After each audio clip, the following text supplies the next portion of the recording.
Bonjour à tous.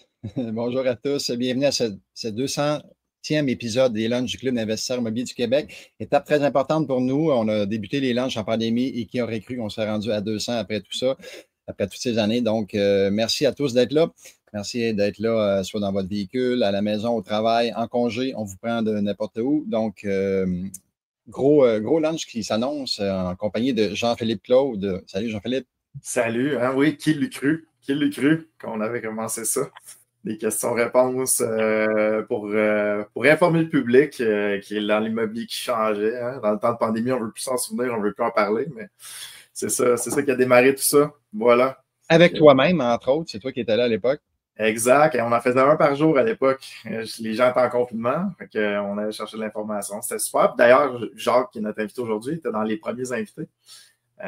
Qu'on a eu dans ces fameux lunchs-là. Fait que des bons souvenirs, des mauvais souvenirs, mais des bons aussi. Le bon dans le mauvais. On va rester positif, on va regarder le bon. Voilà. Oui, et tu parles de Jacques, donc c'est notre invité d'aujourd'hui, un visionnaire, un pionnier de l'investissement immobilier au Québec. Jacques, qui vient nous partager en fait l'avenir de l'immobilier, où s'en va le marché, quelle opportunité se dessine à nous et surtout comment se positionner maintenant pour profiter des tendances à venir. Donc, on accueille Jacques Lépine, le fondateur du Club d'investisseurs immobiliers du Québec. Salut Jacques, directement de son nouveau château. Bonjour, bonjour, ça fait plaisir d'être avec vous. Merci de m'avoir invité. Ben, merci d'être là, c'est toujours un plaisir. Tu es dans ta nouvelle maison, là? Oui, on est en train d'aménager. Vous savez qu'on a été incendié au mois de août l'année dernière. C'est un choc imprévu. On s'ajuste et on a acheté une nouvelle maison. Alors, on est en train d'aménager. On déménage le vendredi. Alors, un autre bon moment de vie. Excellent. Donc, j'imagine que tu tires profit ou du positif de tout ça malgré tout. Souvent, tu sais, un incendie, ça fait comme ah, mais il y a des fois, il y a des bonnes situations quand même qui sortent de là. Ben oui, écoute, c'est sûr que ça prend un bon sens de la résilience, hein, parce que tout disparaît dans l'incendie. Les souvenirs et tout. On est sorti dans la rue, on n'avait plus rien, puis un morceau de linge. Alors, ça prend un bon sens de résilience et un bon sens de la vision. Et l'important, ben, c'est qu'on n'a pas été affecté physiquement personne, moi, mon épouse et le bébé. Le reste étant du matériel, donc ça peut se reconstruire et se refaire. C'est Après ce moi, qu'on tu a dois fait. être pas pire en résilience et focus, Jacques. Après moi, tu dois pas être super. Un exemple là-dessus. En fait, pour mettre la table, peut-être, on pourrait demander à M. Lépine qu'il fasse un petit wrap-up des dernières années, parce qu'on va parler d'avenir de l'immobilier, mais c'est bon quand même de revenir à la base, voir comment ça s'est passé dans les dernières années ou dans les débuts, quand tu as commencé, Jacques. Fait qu'un petit wrap-up de tout ça. Oui, oui. Ben, je peux vous dire que le marché est vraiment différent d'il y a 40 ans. Il y a 40 ans, les gens commençaient à peine à s'intéresser à l'investissement immobilier. Ça a ouvert la porte à beaucoup de spéculation et à beaucoup de créativité. Et les personnes qui vendaient à ce moment-là étaient totalement inconscientes de la valeur de leurs immeubles. Et il est arrivé sur le marché des gens qui commençaient à comprendre les valeurs des immeubles et ça a donné place à beaucoup de spéculation et beaucoup d'inflation. Entre autres, je le répète souvent, mon premier immeuble, je l'ai acheté en 1983, un 5 logements. J'ai payé 55 000 $. Et aujourd'hui, le même immeuble vaut aux environs de 800 000 $. Imaginez l'effet du temps dans l'immobilier. Peu importe ce que je vais vous décrire comme wrap-up, la tangente est toujours à la hausse. Et bien sûr que quand tu achètes des immeubles à 24 d'intérêt, la valeur était à leur plus bas. Et moi, je me disais, ça ne peut pas rester toujours comme ça. Le pays va faire faillite. Effectivement, un an plus tard, le taux d'intérêt a baissé à 8 Donc, ça a créé une nouvelle valeur. Et à partir de ce moment-là, ça a ouvert la porte beaucoup à la spéculation. De sorte qu'en 1991, les gens se mettaient à spéculer sans connaître l'immobilier, en se fiant juste à l'augmentation de valeur. C'était devenu purement un produit spéculatif comme la bourse ou quoi que ce soit. Il n'y avait plus aucune logique mathématique. Et est arrivé ce qui devait arriver. La bulle immobilière a éclaté en 1991. Ça a commencé en 90. En 91, tout a éclaté. Du jour au lendemain, les immeubles ont perdu environ 50 de leur valeur. Et étant donné que la majorité des investisseurs étaient des spéculateurs, ben, les immeubles ne faisaient pas leurs frais. Alors, on était à cash flow négatif et ces gens-là, ben, il y a eu ça a affecté la demande, l'offre et la demande. Hein, évidemment, lorsque tout le monde veut se débarrasser de leurs immeubles, ça fait beaucoup d'offres pour le peu de demandes. Et s'il y a peu de demandes avec toute cette offre-là, qu'est-ce qui est arrivé au prix des immeubles? Donc, ça a craché radicalement de 50 Et là, les gens, ben, les institutions financières ont fait une grave erreur. Ils n'ont pas collaboré avec les emprunteurs et la valeur des immeubles était en dessous du solde hypothécaire. Donc, les banques rappelaient une mise de fonds, demandaient des mises de fonds aux investisseurs qui n'étaient pas capables de faire. Donc, les investisseurs ont pris les clés et les ont ramenés aux banquiers. Les banquiers se sont ramassés avec un inventaire extraordinaire de produits immobiliers à vendre et ça a pris 6-7 ans avant qu'ils soient capables d'écouler ces inventaires-là. De telle sorte qu'ils ont agrandi leur département de collection et, de mauvaises créances et ils vendaient eux-mêmes les immeubles. Alors, en 98, ça a commencé à repartir, mais en 2002, là, ça a été le vrai départ de l'immobilier au Québec. Et depuis ce temps, ça n'a pas arrêté, mais ça n'arrête pas. Et est-ce que ça va arrêter? C'est la question qu'on se pose. Mais lorsqu'on observe des analyses économiques, ou sans être un économiste, des analyses des tendances du marché, on regarde le principal événement ici au Canada, c'est que le Canada, on est un énorme pays avec peu de population. Donc, le gouvernement fédéral veut faire le Canada une grande puissance. Mais pour faire une grande puissance, ça prend du monde. Et pour faire du monde, il faut se recréer ou accepter l'immigration. Étant donné qu'on a ralenti la procréation, je me plais souvent à dire qu'on s'amuse, on fait juste pratiquer. On n'aime pas en exécution, on pratique. Donc, le taux de mortalité et le taux de natalité sont équivalents. Donc, la population augmente très lentement de façon naturelle. Et pour devenir une grande puissance, comme vous êtes tout à l'heure, il faut avoir du monde. Donc, si on ne se reproduit pas, il reste quoi? Il reste l'immigration. Et non seulement ça, pour devenir une grande puissance, mais aussi pour être capable de continuer de payer les services dont on s'est doté. Donc, les budgets gouvernementaux ont donné beaucoup à la population en se basant sur une croissance démographique basée sur les années antérieures, mais qui a été chambardée par des changements de décision. On ne veut plus des grosses familles. Au Canada, au Québec, c'était pratiquement péché de ne pas avoir en bas de 4 ou 5 enfants, c'était péché. Les curés s'en mêlaient, puis ils faisaient des remords, ils faisaient des sermons dans les messes pour dormir le monde de ne pas avoir assez d'enfants. Le Canada anglais avait déjà moins de naissances qu'au Québec, mais il reste que, en bout de ligne, on est équivalent. Donc, que ce soit Québec, que ce soit l'Ontario, ou le reste de provinces du Canada, on est équivalent sur le taux de naissance et le taux de mortalité. Donc, avec tout ce qu'on s'est donné de bénéfices sociaux, on n'arrive plus. C'est plus capable. On n'est plus capable de se payer ça parce qu'il n'y a pas assez de sources de revenus du gouvernement et des gouvernements. Et là, actuellement, ben, on est un peu beaucoup pris à la gorge, tous les gouvernements, les municipalités et les citoyens et concitoyens, parce qu'à un moment donné, il y a des limites à ce qu'on peut taxer un individu. Et on est proche de cette limite. Au Québec, on est à peu près les plus taxés en Amérique du Nord. Et donc, il faut créer de la richesse, il faut créer des revenus. Et pour créer tout ça, ben, ça prend du monde. Fait que le Canada est-il en bonne position? Selon moi, c'est la meilleure place au monde actuellement, avec tout ce qui s'en vient. Là, on a du branle-bas de combat avec les Américains, mais c'est juste bon pour nous qu'on se réveille, qu'on sorte de cette zone de confort-là, où 80 de nos exportations étaient aux États-Unis. C'est totalement ridicule. Vincent, Alors, t'as un peu, Jacques, je te coupe, mais tu parles des États-Unis, mais je sens que j'ai vu quelqu'un qui parlait de Trump. Ça serait un bon timing, je pense, pour la mettre la question.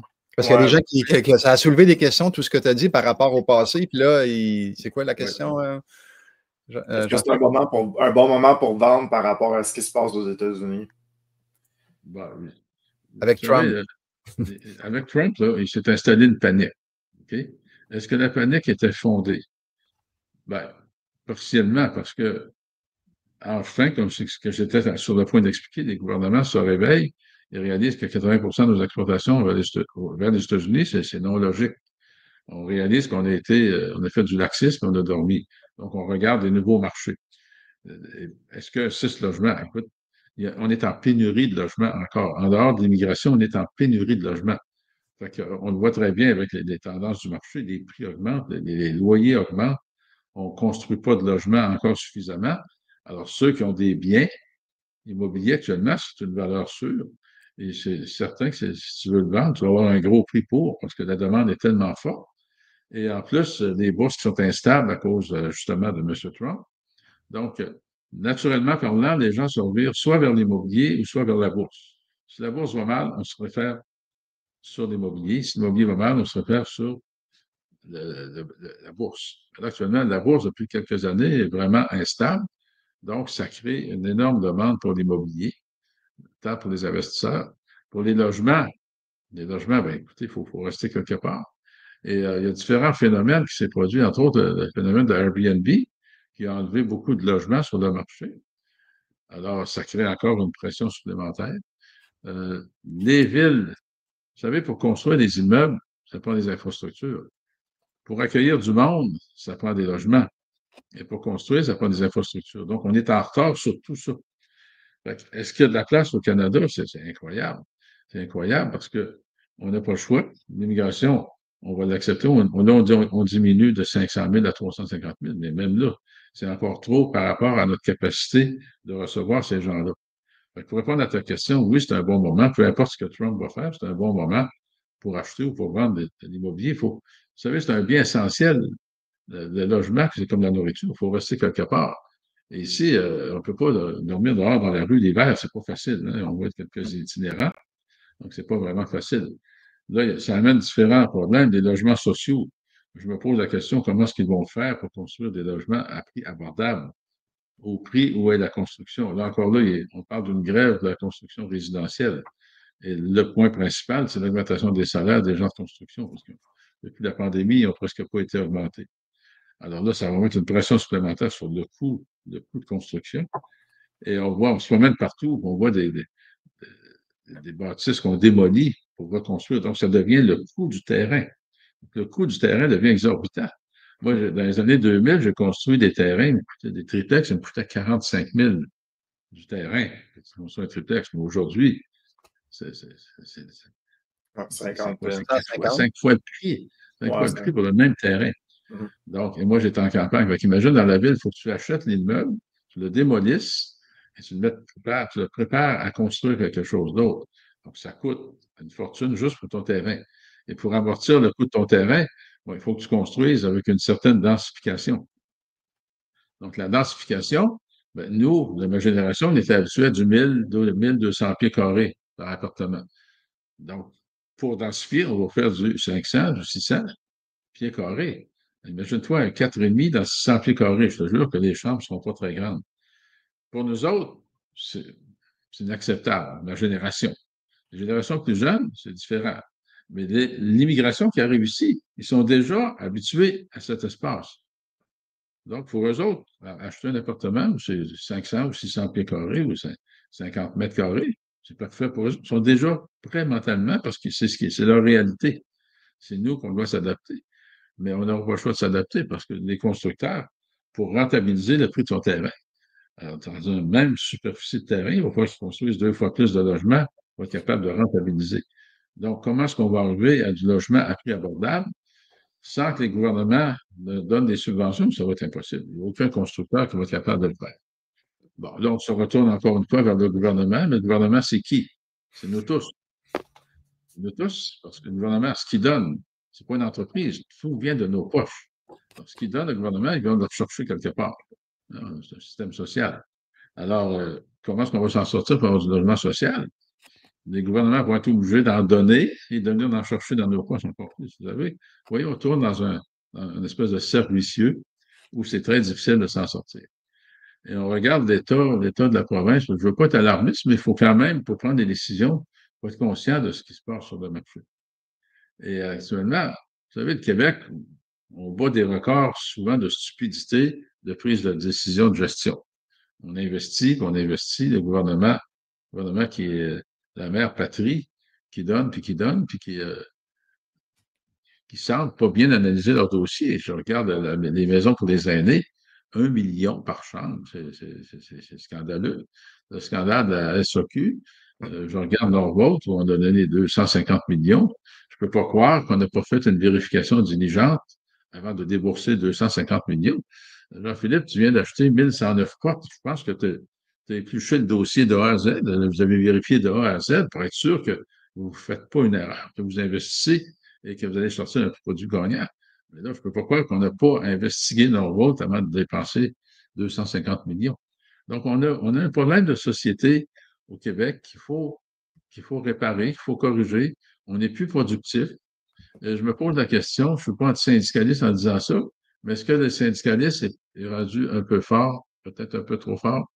Je peux m'attirer des tonnes de critiques là-dessus, mais il faut observer. Il faut observer. Est-ce qu'on a les moyens de tous se donner ça, ces augmentations de salaire-là, le coût de la vie qui est élevé, des logements qui sont chers? Alors, on a un problème de société. On est non productif. On n'est pas assez productif. Et mais les gens qui arrivent de l'extérieur, ben, les autres sont productifs. C'est facile à voir. Tu appelles au gouvernement, mettons, pour une information. Et qui répond? Quelqu'un de Beaucoup de Québécois, nationalité. quelqu'un d'extérieur qui a accepté le poste. Parce que nous, on trouvait ça, on est des universitaires, puis un universitaire, ça ne répond pas au téléphone à la première ligne d'attaque. Donc, on a beaucoup de questions de société à se poser, vers où on s'en va. Et on veut tous manger du filet mignon alors qu'on a des moyens de manger du riz. Donc, on doit s'interroger sérieusement. Et les gouvernements, ben, ils vont devoir prendre des décisions différentes que juste aller chercher des votes pour prendre la décision pour se faire réélire. Malheureusement, j'ai fait un peu de politique municipale et j'ai constaté, à mon grand désarroi, que la journée où tu te fais élire, le lendemain, on commence à penser à la prochaine élection. Alors, évidemment, j'ai foutu le bordel dans le conseil municipal parce que moi, je m'en foutais. Je l'aurais fait gratuitement, puis je dis non, on même pas, on a juste à ne pas me réélire. Mais c'est pour ça, en général, les partis politiques, ça veut se faire élire et réélire, donc ça prend des décisions pour attirer des votes. Et on a été affectés, nous autres, dans l'immobilier, par ces décisions-là. Si je prends le TAL, le TAL qui n'a jamais été, ou très peu souvent, du côté du propriétaire, plutôt du côté du locataire. Donc, il faut que ça change, ça. On est des êtres humains, nous autres aussi. On veut pas nécessairement juste s'enrichir, mais on veut se créer un futur sans dépendre de la mère patrie, en étant autonome. Et on nous met des bâtons dans les roues. Et on se ramasse 25-30 ans plus tard. Et le parc immobilier au Québec est dans désuétude totale parce que les propriétaires n'ont pas les moyens de réparer, parce qu'on ne peut pas augmenter les loyers. Hein, le TAL nous met des bâtons dans les roues. Alors, et après ça, là, on a formé, nous autres, ça fait 25 ans que le club existe, mais on a formé beaucoup d'investisseurs. Et les investisseurs, ben, ils ont appris des choses, entre autres, à acheter des immeubles, à racheter les baux de certains locataires, rénover les immeubles pour augmenter la valeur et bien sûr, augmenter le loyer. Alors, c'est un processus d'affaires tout à fait normal. Mais les villes, au lieu de nous encourager, ils disent, ben non, des méchants propriétaires qui mettent le monde à la porte. Tu sais, on prend le mauvais côté, on prend les mauvais exemples de gens qui ne le font pas de la bonne façon pour généraliser la chose. Alors, c'est totalement faux. La majorité des gens qui font de l'optimisation le font de façon civilisée. Ils négocient avec les locataires. Ils offrent des bons prix pour acheter les baux, faire des rénovations. Alors, là, les municipalités, bien, on est des méchants propriétaires, mais de l'autre côté, ils disent jamais que quand tu doubles la valeur d'un immeuble, tu doubles aussi le montant des taxes que tu peux aller percevoir. Ça, on n'en parle pas. J'appelle ça de l'hypocrisie. Parce que ça n'attire pas des votes, ça. Ce qui attire des votes, c'est des mesures populaires qui vont attirer des votes de tout le monde. Alors, voyez-vous, on a un problème de société sur toute la ligne. Il faudrait repenser le système. Est-ce que c'est repensable? Oui, c'est repensable, mais est-ce que c'est exécutable? Ça prend la volonté politique de le faire. Probablement pas. Ouais. Les volontés politiques ne seront jamais là-dessus à cause de la façon des systèmes de partis politiques. Et si tu n'es pas dans la ligne du parti politique, tu te fais exclure du caucus et blablabla. Mais pour revenir au futur de l'immobilier, écoute, c'est extraordinaire. Je répète ce que je dis souvent dans les conférences. Écoute, on a 6 000 kilomètres de l'Est en Ouest ou 7 000 kilomètres. On est, je pense, le deuxième plus grand pays en superficie au monde. On est juste 40 millions. On a la plus grande réserve d'eau, une des plus grandes réserves d'eau douce au monde. Et ça, c'est une valeur, c'est priceless en bon français.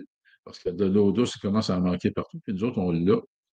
On a juste la petite bande du sud qui est habitée. On a de la place à construire. Le réchauffement de la planète nous donne encore plus de place habitable en allant vers le nord. Donc, on a tout. On a un bon système politique, on a un bon système bancaire. On a tout pour faire fortune ici. Et nous autres, les Québécois, Canadiens d'origine, on dort. On dort, c'est la switch, parce que là, on ne peut pas s'associer. Et là, les immigrants arrivent. Je ne parle pas contre les immigrants, ils font quelque chose de très bien pour nous autres. Mais les immigrants arrivent, ils se mettent, ça prend tant d'argent, OK, on se met 2, 3, 4, 5, 10 pour acheter l'immeuble, on l'achète. On passe à quelque chose. Alors que nous, on a cette mentalité individualiste qui a été initiée de notre éducation. On voit à la petite école, tout est fait en individualité. Parce que l'individualiste individuel n'est pas fort. S'il se regroupe, il est fort. Mais on nous éduque en individualiste, donc on n'est pas réfractaire aux lois gouvernementales. On chiale un peu, mais on ne fait rien. OK, bien, qu'est-ce que tu veux que je fasse? Je ne veux rien faire. On peut juste le réunir. On réunit quelque chose. Ils viennent tous de la même gang, ils viennent tous du même parti, de la même mentalité, mais on réunit un autre qui est à peu près c'est la continuité de l'autre avant. Jacques, en transition, avec toute ton analyse, si tu repartais de zéro aujourd'hui, je trouvais la question excellente. Merci Martin d'ailleurs. Si tu recommençais aujourd'hui, tu réfasses ta carrière immobilière, tu fais quoi aujourd'hui? Aujourd'hui, là, tout va tellement plus rapidement. Alors, je commençais par lire le livre L'indépendance financière grâce à l'immobilier. Je rentrerai à vendre du club. J'assisterai au plus de présentations possibles pour parfaire mes connaissances. Je prendrai des cours. Là, moi, j'ai vendu le club à Yvan, je n'ai rien à vendre. Là. Mais logiquement, si j'arrivais aujourd'hui avec 10 000 qu'est-ce que je ferais? C'est ça. J'achèterais quelques bons livres et je me mettrais dans un milieu où on ne parle que d'immobilier. Entre autres, les réunions mensuelles du club, les 200, 300 personnes, on ne parle que d'immobilier. Donc, on se tient dans un contexte où on ne se fera pas décourager, on va plutôt se faire encourager. Je prendrai des formations et il faut devenir un peu un expert avant de commencer parce que tout va tellement rapidement avec l'Internet. Il y a beaucoup de monde sur le marché. On en a formé des milliers, nous autres. Moi, j'enseignais à tout près de 30 000 personnes. On a formé combien d'hivers dans le club de coaching inventaire? On a rendu à 3 4 000. 8 500. 8 500? Bon, je ouais, 3 000, c'est quand tu l'as vendu. Là. Quand je l'ai vendu, bon, on est rendu à 8 500 qui ont formé. Alors, c'est sûr que ça fait du monde sur le marché. Fait que quand tu arrives, tu risques d'avoir de la compétition de gens connaissants et compétents. Donc, pour arriver à travers ce monde-là, va chercher le plus de connaissances possible et regroupe-toi. Regroupe-toi parce que le prix des immeubles sont chers et ce n'est pas demain que ça va arrêter d'augmenter. Alors, regroupons-nous.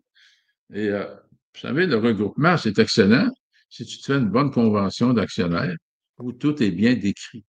Jean-Philippe, dans votre regroupement que vous avez fait de 4 ou 5 personnes, vous avez une convention qui décrit les tâches de chacun, qui décrit les maladies, l'insolvabilité, la mort, tout est prévu pour que ça aille bien. Mais surtout, respectez vos conventions. Si vous avez une convention que vous ne la respectez pas, bien, bonne chance, vous embarquer dans le trou. Mais une convention, c'est fait pour déterminer les règles du jeu, mais surtout, il faut les suivre. C'est ma réponse. Et on enchaîne avec une petite question du public. Jean-Philippe ciblé. Yes, il y en a plusieurs. Plusieurs sont très contents de la page d'histoire, genre l'analyse générale de l'immobilier. J'aimais celle-là d'Alexandre. En plus, c'était nom de famille Lépine. Je ne sais pas si c'est de famille, mais tu sais, qu'est-ce qui te lève? Dis-moi un peu, là, genre, qu'est-ce qui se passe au jour le jour, là, actuellement? J'aime cette question-là. Je sais qu'on est un petit peu moins dans le détail de l'immobilier, mais plus dans le genre. Voilà. Mais quand même, écoute, moi, j'ai 76 ans. Donc, c'est sûr que pour moi, la vision à long terme est presque inexistante comparée à quand j'avais 20 ans. Fait qu'aujourd'hui, je cherche des résultats immédiats. Alors, immédiat, je n'embarquais pas un projet que l'argent va rentrer dans 10 ans. Dans 10 ans, je vais avoir 86, est-ce que je vais être encore là? Donc, ma vision est des projets à court terme. Alors, les flips, sur toutes les façons, ça m'intéresse. Mais ce qui m'intéresse le plus actuellement, j'ai vendu la majorité de mon parc immobilier et je fais du prêt privé. Parce que pour moi, le prêt privé, je continue à faire de l'immobilier parce qu'on est constamment en analyse et ça me rapporte immédiatement. Donc, je suis payé en premier parce que je deviens banquier. Ça m'intéresse beaucoup. Mais par la force des choses, J'ai toujours des projets à analyser. En fait, j'ai mordu à l'hameçon. On a acheté un 35 unités qui me semble pas gros à Granby, mais c'est un 35 unités en triplex, quadruplex puis cinqplex. Donc, c'est l'occasion parfaite de faire de la conversion en copropriété. Alors, on les paye 200 000 la porte, on va les revendre 300 000 la porte sur 35. C'est un petit projet flip qu'on va réaliser à l'espace d'un an, qui fait quand même un beau petit profit, 3,5 millions. Donc, 500 000 de dépenses, donc un 3 millions. Je regarde des projets comme ça. Et vous savez, il y en a des projets, écoute, je prends des inspirés de l'immobilier de notre ami Patrick Filiatro. Écoute, ils ne font que ça. Il y a une équipe de recherche. Ils recherchent des immeubles et pour vendre des offres d'achat ou pour en acheter. Pauline Cochefer, qui est graduée du coaching aussi, elle a 12 personnes avec elle qui font de la recherche. Et vous savez quoi? Ils en trouvent. Ils trouvent des immeubles. Alors, ceux qui me disent qu'il n'y en a pas, c'est totalement faux. Il n'y a pas d'autre mot. F-A-U-X, il y en a des immeubles. Puis il va toujours en avoir. Il faut savoir rechercher. Mais il faut savoir, aujourd'hui, Jean-Philippe, ils l'ont vu dans la. Excuse, Jean-Philippe, je te prends souvent l'exemple, ça m'impressionne ce que vous avez fait. C'est des élèves qui ont dépassé le maître. Tu sais, tu analyses, tu regardes le potentiel de l'immeuble. Le potentiel est à très court terme. Regarde, Jean-Philippe, l'augmentation des loyers de 6 sur 1109 portes. OK, c'est automatique, là. Tu viens de créer combien de valeur? On avait calculé, c'était 19 millions. C'est une transaction de 200 millions quand même, pour mettre les gens en perspective. Mais ouais, 19 millions. On a acheté en décembre, on a eu la nouvelle du TAL en janvier. On venait de. C'est 9 millions de création de. Ouais, juste avec l'augmentation des loyers sans avoir rien fait d'autre. Fait que, il faut analyser, regarder le potentiel de l'immeuble. Et c'est ça, créer de la richesse. C'est ça, c'est vraiment ça. Mais il y en a plein d'opportunités, puis il va toujours en avoir. Mais on regarde de façon différente, le financement est différent, mais il y a toujours des solutions qu'on peut trouver. Écoute, Jean-Philippe, il y a 5 ans, aurais-tu cru que tu aurais été capable un jour d'acheter 1109 portes? Tu n'as même pas dans ton imaginaire probablement à ce moment-là. Mais tu sais, tu évolues en cours de route, puis hop, tu côtoies quelqu'un qui a un petit peu plus d'ambition. Là, vous vous mettez ensemble, puis vous dites, OK, on y va, on fonce. Mais tu sais, j'ose pas m'imaginer, c'est la vérification diligente de 1109 portes. Comment est-ce que ça peut coûter? Hein, c'est toutes les étapes, toutes les craintes que tu peux y avoir en cours de route. Donc, ça te travaille le mental et tu trouves des solutions. Puis en bout de ligne, mais tu l'as eu. Alors, Les déboursés aussi, les déboursés dans la vérification, juste au cours de la vérification diligente, les déboursés, le risque que tu prends à débourser de l'argent sans savoir si ça va marcher, là, c'est des montants. Comment ça a coûté, Jean-Philippe, mettons, en montant? Juste le bureau de la concurrence, parce que c'est une transaction qui dépassait 93 millions, c'était 86 000 $. On parlait de taxes, là. Ça, j'ai envoyé ça à la couronne. Ça a pris 2 jours. Ils ont accepté la transaction. Je n'avais pas le choix. C'était la loi. Plus un 25 000 d'avocats, plus les autres. En due deal, on a mis au moins 160 à peu près. 160 000. Ça, c'est de l'argent là, que si tu C'est pas une bonne analyse, c'est perdu. Là. Si tu changes d'un cours de route, là, c'est une perte sèche. Exact. Alors, mais tu sais, ça démontre comment le niveau du mental va évoluer au cours des années. Et ça se fait rapidement. Tu sais, il y a 5 ans, tu n'avais pas autant que ça. Ton mental a évolué, tes capacités d'analyse, tes outils que tu t'es développés, le réseau avec lequel tu travailles et ton réseau d'influence. Puis comment est-ce que tu as éliminé les éteignoirs, les personnes toxiques. Tu sais, alors, c'est tout un processus qui est accessible pour tout le monde. Il suffit de bien vouloir et d'y croire et de mettre les efforts en conséquence. L'anecdote là-dessus, Jacques, je vous l'ai déjà raconté, mais pour le bienfait de tous, le premier cours d'immobilier que j'ai jamais suivi de ma vie, c'est IMO 101. C'était donné par toi, Jacques et Yvan. Vous donniez les cours, je me souviens plus c'est quel hôtel. Ça devait être en 2011. Puis Jacques, tu as commencé avec ton explication de l'immobilier en général, puis il dit, moi, j'achète un immeuble comme j'achète une pinte de lait. Ça me fait plus rien. Ouais. Ça m'a tellement marqué à ce moment-là. Je ne sais pas, il faudrait que je regarde dans mes notes de ce cours-là, voir si j'ai écrit pinte de lait, ça serait drôle quand même.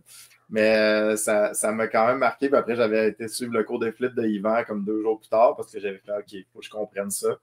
Mais non, c'est sûr qu'au début, ça semble toujours plus compliqué. Hein. C'est un bon exemple parce que à un moment donné, tu deviens tellement habitué, tu es rendu là, tu achètes un immeuble, comme le commun des mortels achète une pinte de lait, c'est facile pour toi d'analyser ça. Et tu l'as travaillé, tu l'as analysé, tu l'as créé, tu t'es instruit, tu as cherché des informations, tu t'es tenu dans un contexte d'immobilier. Alors, tous ces ingrédients-là mis ensemble, ça ne peut pas ne pas exploser. C'est impossible. C'est impossible. Absolument. C'est ça. Excellent lunch, les amis, du beau contenu. Jacques, tu nous wrap up ça comment pour conclure ce beau lunch? Oui. Écoutez, l'immobilier, là, c'est la meilleure place possible, imaginable pour l'investissement. Ça se fait avec le temps. Ne vous pressez pas. Le temps travaille de votre côté tout le temps. L'important, c'est de faire de bons achats. C'est pas une course contre la montre. Malheureusement, la plupart du monde, on s'embarque dans une course contre la montre. Mais chaque chose en son temps.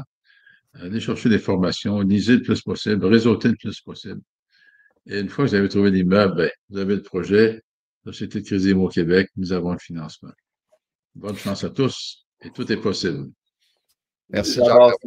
C'est un marathon, l'immobilier, là. On le voit, on le répète. D'ailleurs, quand on a fait la présentation sur le projet de Norgate, on avait mis la dernière slide, nos premières acquisitions, Nicolas, Fred et moi, puis on mettait un temps. C'est drôle, ça a marqué les gens parce que les gens additionnaient les années dans leur tête. Dire, OK, lui, ça fait 14 ans qu'il fait de l'immobilier, donc là, où est-ce que je pourrais me rendre dans ces années-là? Fait que je trouvais ça intéressant. Mais c'est un marathon. À moins que vous ayez dans un monde comme Yvan, avec plus ou moins avec les flips, définitivement, là, c'est un marathon à traverser l'immobilier. C'est une richesse à créer pour le futur. Puis je le répète, si jamais vous avez des enfants qui veulent continuer ce que vous créez en immobilier, c'est qu'on voit des familles, là, c'est justement, c'est dans les milliers de logements. S'ils veulent continuer, évidemment, si vous voulez vous rendre là, parce que vous n'êtes pas obligé, vous pouvez faire de l'immobilier avec 6 logements si vous voulez. Mais si jamais vous voulez grossir, c'est formidable. Voilà. Vous savez, notre club, après 25 ans, donc, on commence à avoir des enfants de nos premiers élèves qui viennent suivre le cours. Exact. Alors, le cours des jeunes. La deuxième génération, avec Yvan, c'est la deuxième génération du club. Et on a la deuxième génération des étudiants du club aussi. Les bébés du club. Les bébés du club. Voilà. Les bébés du club. Des empires, hein, parce qu'on laisse le temps aller. Hein. D'ailleurs, dans les mots de on a un millionnaire, un immeuble à la fois, là, le petit fichier Excel là, qui est vraiment bien. Un dernier mot, Frédéric Aubry, qui est ton associé, a commencé il y a quoi, une quinzaine d'années, une douzaine d'années avec nous. Tout timide, là, il nous demandait, il était avec nous autres à Longueuil, puis il prenait les présences des gens, il accueillait des gens, puis il nous demandait des conseils. Il disait, ben, je fais-tu bien, si tu correct ci, si tu correct ça. Et aujourd'hui, ben, il peut m'en montrer. Parce qu'il a osé faire des choses, puis c'est formidable. Moi, ça m'excite de tout vous voir aller, parce que moi, ça me donne un sentiment du devoir accompli, que je vous ai enseigné des bases, et c'est back to the basic. Hein. La base, c'est toujours important. J'ai enseigné des bases et tout ce monde-là réussit à faire avec ces bases-là, ben, ça m'impressionne et ça me donne un grand sentiment de satisfaction. En dehors de l'argent, c'est un grand sentiment de satisfaction. Ben voilà. Ça a commencé avec un livre de mon côté, Jacques. Après ça a été, je viens de le dire, la formation avec vous deux. Fait que, merci. Yvan, merci, Jacques. Yvan, je me plais de le dire souvent, Yvan était très timide. Hein? Je fais la joke avec ça. On nommait son nom, il venait rouge, puis il sortait de la salle. Et à un moment donné, j'étais mal pris, rendu au cours d'inspection en bâtiment. L'inspecteur en bâtiment qui donnait son cours prend une pneumonie, je ne suis pas capable d'y aller demain matin. Donc là, j'appelle Yvan qui était diplômé ingénieur. Je dis, Yvan, je suis mal pris, là. Je sais que tu es gêné, mais il faut que tu me démerdes. Parce que là, je suis vraiment dans la merde. Donc, il se donne moi quelques minutes, là, puis il me rappelle, j'avais toutes les notes du gars, mais il avait l'autorisation de prendre ses notes. Fait que, le lendemain, Yvan, il commence à donner des cours. Il n'avait jamais fait ça de sa vie. Tu sais, c'est sortir de sa zone de confort. Puis aujourd'hui, ben, Yvan est président du club, puis il le mène très bien, puis ça va, c'est formidable. Tu sais, moi, je vous regarde tous aller, là, puis ça m'impressionne, puis ça me réjouit. Merci, Jacques, de ton sens de la vision, parce que tantôt, tu disais qu'en 2001, ça leur partit l'immobilier, mais comme par hasard, le club était fondé en 2001. Donc, il n'y a pas d'hasard. Tu avais vu quelque chose. Alors, continuez votre beau travail, puis cette petite chose-là, comme tu disais, regarde, il y a 120 personnes, mais tu sais, il y a 7-8 000 personnes qui vont en différer. Ça constitue une présence continuelle, et c'est ça qu'on a besoin, des présences continuelles pour motiver les gens, instruire les gens, les éduquer, leur montrer que l'impossible est possible, que ça se passe entre les deux oreilles, 80% de la réussite est mentale et 20% technique. Exact. Très belle parole. Je vous remercie d'avoir été là tous les deux. Merci à tous aussi d'avoir partagé, d'avoir participé de façon active en posant des questions. Donc, nous, c'est un rendez-vous en fait la semaine prochaine, le 2 juin. On va être là, moi puis Jean-Philippe, pour répondre à vos questions d'ordre général, que ce soit du financement, de la recherche, de l'analyse, des offres, des visites, peu importe. On sera là pour répondre au meilleur de nos connaissances. Et je vous rappelle, en fait, que vous pouvez écouter les épisodes sur différentes plateformes de podcasts les plus populaires. Donc, on peut le réécouter en différé 2, 3, 4 fois, autant de fois qu'on veut. Donc, M. Lépine veut nous dire quelque chose avant de quitter. Oui, n'oubliez pas, au Club d'investissement immobilier du Québec, 100% des formateurs, pas 90, 95, 100% des formateurs sont des gens qui pratiquent l'investissement immobilier. Alors, ça fait toute une différence entre l'enseignement théorique de gens qui n'ont pas d'immeuble et des gens qui sont dans le champ.